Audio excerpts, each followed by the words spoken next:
News contributor, and Juan Williams, co-host of The Five and a Fox News political analyst. So that lays it out.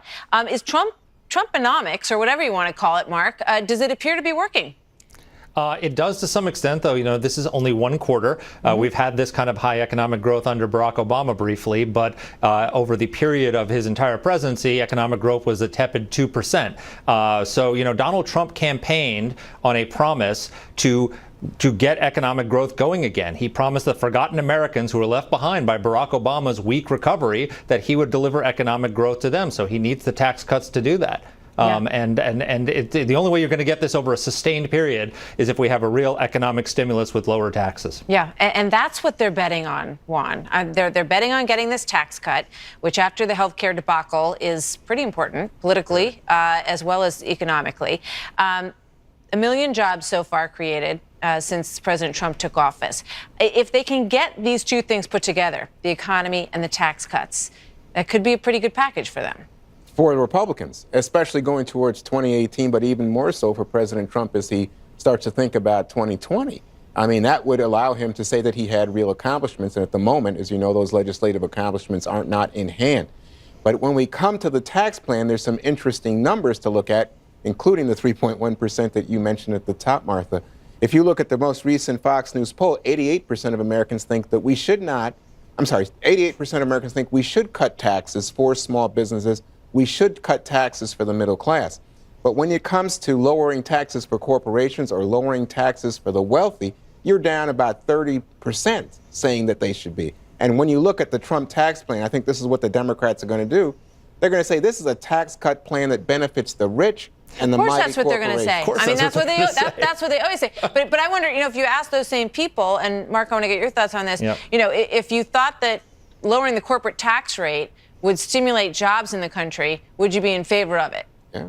Oh, absolutely. Well, you're not going to get economic growth unless you get the corporate tax rate down. I mean, 35%. We are out of the 35 industrial nations, we are in 35th place when it comes to tax competitiveness. Yeah. So you've got to get that corporate tax down in order to spur economic growth and also to bring back the $2.5 trillion that's parked outside of the economy that could come in here and create jobs. So, look, if we do this tax reform and we do it right and we do a growth-oriented tax cut across the board, then and the economy starts growing at 3.5, 4%, which is the post-war average for an economic recovery. Obama's recovery was only 2%. If we can get that going, everybody's going to be fine with a tax cut for corporations. I don't think the polls are going to matter. It's interesting. Gary Cohn said something interesting today, Juan.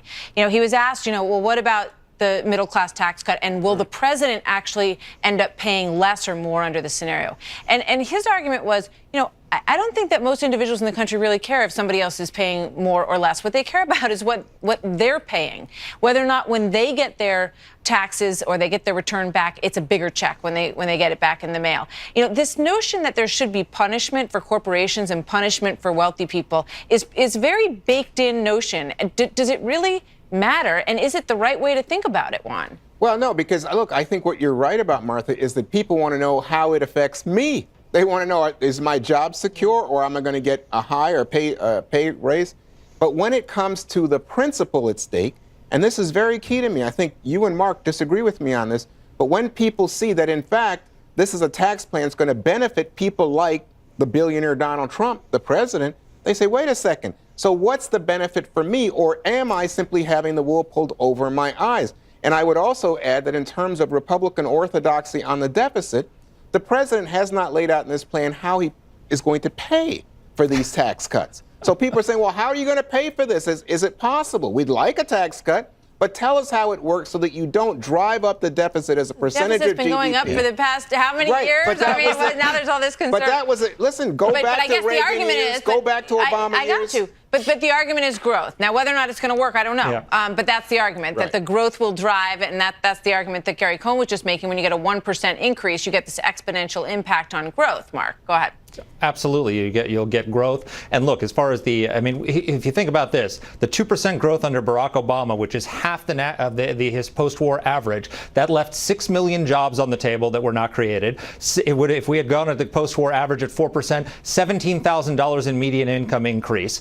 that would have accrued. So that's how that benefits the American people. Yeah. And as for the debt and the deficit, nobody in the Democratic Party was talking about debt and deficit when Barack Obama doubled the national debt over the last 8 years. He collected more debt in 8 years than every president Mark, from George Washington to George W. Bush combined. But Mark, we have a spending problem, not a revenue Mark, problem. given that Republicans were so hard on that point, doesn't it look to you kind of hypocritical? Disingenuous. Yeah, to shift. All right. Well, President Trump said on the campaign trail at a debate, he said that he's going to get to 5 or 6%. We've lost our businesses. I think you can go 5 or 6%. So we'll see if you can produce those kind of numbers with this plan. Thanks, you guys. Good to see you both. Thank you, Martha. So.